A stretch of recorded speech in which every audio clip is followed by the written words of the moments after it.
Hi everybody, it's great to be back here again, and we're continuing with our 16th lesson on the laws of Shabbat, P'nei Halacha.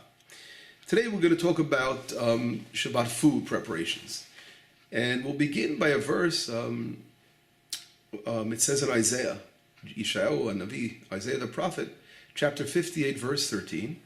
It says, Im tashib b'Shabbat reglecha, if one will turn away his foot on Shabbat, asot chafetzecha, from doing your personal business, b'yom kodeshi, on my holy day, v'karat l'Shabbat oneg, you will call the Sabbath a desire, a delight of a heart's desire, in other words. L'kdosh Hashem mechubad, what Hashem calls holy, what is holy in Hashem's eyes is honorable. In other words, we must honor it, and we must call it holy ourselves. In simple English, in other words, on Shabbat, we will not be focused on our personal things, but we will be focused on honoring the Shabbat, the Sabbath. And it says, the K'dosh Hashem mechubad, the word that the prophet uses, it says, V'karata, the Shabbat oneg, you will call the Shabbat an oneg. An oneg means your desire. And how do we call Shabbat a desire? What does that mean? In other words, on Shabbat, when we eat and drink and we have delicious, as we say, Shabbos food, cholent, kugel, all the wonderful, healthy food we eat on Shabbat. In other words, on Shabbat, the desires, the very physical desires of food and drink, that is honoring the Sabbath. In other words, we mentioned many times, the whole thing of Shabbat is to connect the physical and the spiritual together. So we see the Shabbat is full of these physical pleasures on Shabbat, and you will honor it by having an oneg. An oneg literally means making a very, very big banquet, food, drink, etc. on Shabbat. The Rambam, Maimonides, brings down in his laws of Shabbat in his book on the laws of Shabbat, law number 30, or chapter 30, I'm sorry, law number 7. He says the more a person adds, beauty in his Shabbos table, the food he brings on his table, according to his means, of course, the more he's praiseworthy, the more he shows his love for Shabbat. And the Talmud talks about a blessing when a person is involved in making his Shabbatot beautiful, with all the heart's desires. So it says he's zocheh lenachala b'li mitzarim. He merits in an inheritance without any borders. In other words, all his heart's desires will be realized. It also says he will be saved from the pains of Messiah in the war of Gog and Magog, the Armageddon war, the war of end of days. He will be saved from the flames of purgatory, and he will become a very wealthy person. Now, I'm not here to analyze every word of the Talmud, because we will eventually, God willing, we get there with lessons in Talmud. But on a general understanding, we see how much of a blessing a person merits in by fulfilling the simple thing of making a Shabbat a beautiful day for his family, for his friends, and for everyone he invites, and just honoring the Shabbat with making it beautiful, a beautiful table of food. We spoke about, we mentioned, what is that connected? Like, why would a person, I mentioned before, will be saved? The Talmud says he'll have a inheritance without any borders, and he'll be saved from all these difficult things. We spoke about the the war of the end of days and all that.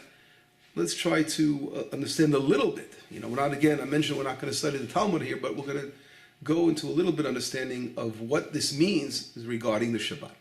So we think about it, we spoke about there is a world, a physical world, and a spiritual world. And the physical world, the blessing that comes upon the physical world is connected to the spiritual world.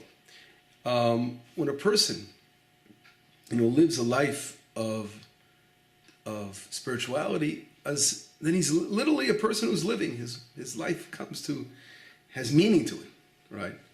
If we think about what the concept of death, what does death mean? Death means when a person's soul leaves his body. In other words, he's no longer alive anymore because he has no more soul. His spiritual essence has left his body. Now, when a person lives a life of spirituality and he feels his soul within his body, that brings blessing. He has tremendous blessing in his life. That's the source of his life. And therefore, his life, when it's based on these spiritual values, there's nothing greater than a life like that. And everything, that everything that he does in the physical world is literally uplifted because of that spiritual connection he has with the upper worlds, because his soul is connected within his body. And that's a very important thing to realize. Now, Shabbat, which marks, we call in Hebrew the neshama yitera, the additional soul that a person has in Shabbat. And it's revealed on the Shabbat through our Torah study, through our prayers on Shabbat, going to the synagogue and praying, and of course through also physical things, making special meal, the special 3 meals we have on Shabbat. And this way we are unifying that both the spiritual and the physical world together. They come together and on the Shabbat, the soul and the body and the soul to come together.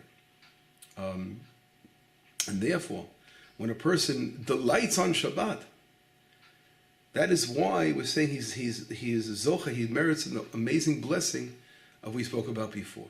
We spoke about that he'll be saved from all these forces, because all the other forces of evil in the world that come upon the world, they come from when they take God out of their lives. All those evil, what is evil? It's really taking God out of your life. But if you're placing Hashem within your life, with spiritual values, then literally you're uplifting the entire physical world, and you're going to be protected from all those evil forces out there that are trying to eliminate, the holiness in the world. The question, halacha question, getting back to the basic laws, is how much does a person have to spend on buying Shabbos food? The sky's the limit, right? In reality, a person has to for sure eat on Shabbat more than eats during the week. He doesn't have to buy the most expensive food, He has to buy more expensive food for sure than he spends during the week for his weekday food, but not the most expensive things there is. Everyone, of course, according to his means, according to his custom. But the minimum person should try to at least double the amount of food expenditure on Shabbat. In other words, if you're going to spend during the week, whatever you spend to buy your shopping, on Shabbat you want to have that, per day I'm saying, on Shabbat you want to double that. On Shabbat you're going to have the best food you want to take out, that you can possibly in your means handle. In other words, very good wine, very good quality, whatever, desserts. Think about, you can cut the imagination here could do the work. And the point is to make Shabbat special by really having the best things we can possibly handle on our level for Shabbat. Now, there's no doubt that those who go ahead and honor Shabbat by buying the best food and making it so special, they will be blessed. There's a great reward for that, as we know. Now, if someone is in bad financial situation, in other words, what do poor people do in a situation where, where they can't spend more, they don't have much more to spend than during the week, they should buy, at least they should do the minimum. In other words, it's brought down in the Talmud that they should, even they used to buy little fish, like little sardines or little fish in honor of Shabbat, something different that they wouldn't eat during the week, okay? As we all know, there are people that waste their money on so many different luxuries that are not necessary, right? But when it comes time for Shabbat and holidays and doing mitzvot, all of a sudden people become cheap and they try to save money when they want to buy an etrog and a lulav. They try to look, or all the other mitzvot we do. All of a sudden people become very, very tight. And the opposite should be true. When it comes to our luxuries in this world, let's try to let's limit those luxuries. But Shabbat, we should go all out in making it special, because Shabbat's so beautiful, as we said, a mitzvah, just like other mitzvot we do. We should really make it our business to want to be generous when it comes to doing mitzvot, more than anything else. So that's really an important rule regarding Shabbat. And again, when a person is poor and he doesn't go ahead and have luxuries, he's not wasting his money on luxuries, and he has a difficulty making a Shabbat table, then he should at least add something special that he has, that he doesn't eat during the week, he should add on the Shabbat itself, as we mentioned. It says in the Talmud, in the Masechet Beitzah, tractate of Beitzah, that a person, his livelihood, we know on Rosh Hashanah, on the New Year, it's decided what that person is the living is going to have. In other words, it doesn't make a difference, once it's once your seal is sealed for that year, your budget is decided for you how much you're going to have that year. So if you shouldn't overdo it when you're coming to buy all kinds of luxuries and things, you should be very careful to stay within your budget, because if you overdo it, you can have some issues of, God forbid, getting into debt and getting into money problems. On the other hand, the Talmud says that expenses that one spends on the Sabbath and on holidays and on sending children to study Torah, in other words, Talmud Torah, this is not included in one's budget. In other words, if one spends, like less than he should, in other words, less than his means, that will be deducted from his budget. But if he goes all out and overdoes it, let's say he spends 10 or 15 more percent than he has on his budget for the Shabbat thing, he goes, just give an example, he goes all out for Shabbat and Talmud Torah and holidays, that God will add to the budget. In other words, God never makes any kind of limitation when a person wants to spend on Shabbat. That will always come back to him. He'll be blessed. Of course, we have the person who can't do something, the Talmud is giving a point, making a point of it, that a person can't go, way beyond, like think that he can go ahead and spend huge amounts of money and think it's going to come back to. In other words, if he doubles what he usually spends, that's fine. That's going to come back to him. He's not going to lose that. But if he's cheap on Shabbat and on the holidays, as we said, on the mitzvot, that will be taken off his budget. That's a very important lesson to learn.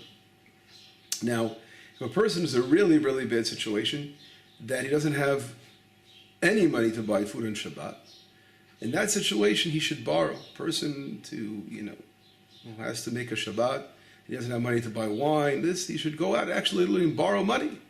As the Talmud says, Ulevu alai banai. You should borrow on my cheshbon, on my what's it called? On my account. Hashem says, borrow money and I'll pay it back to you. In other words, don't worry about it.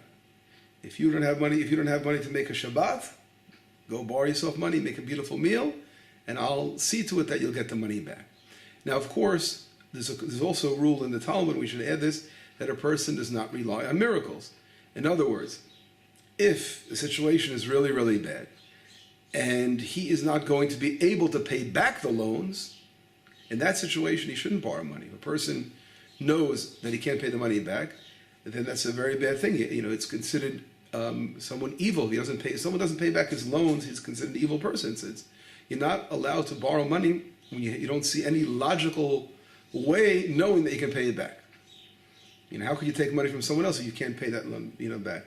In that situation, a person, has other issues. There's charity, but you can't go borrow money from somebody thinking of, well, forget about it, I'll never pay it back. It's literally considered an evil thing to do. And therefore, a person in that situation, it was a Rabbi Akiva, who said, the famous Rabbi Akiva, second temple period, from the destruction of the second temple period, Rabbi Akiva, till after the destruction, that time period, he always said a person should make his Shabbat like a weekday and not rely on handouts. In other words, a person literally should live on the basic what he has, but not to fall on the hands of others. It's not a good thing when people, have to rely on other people. Okay?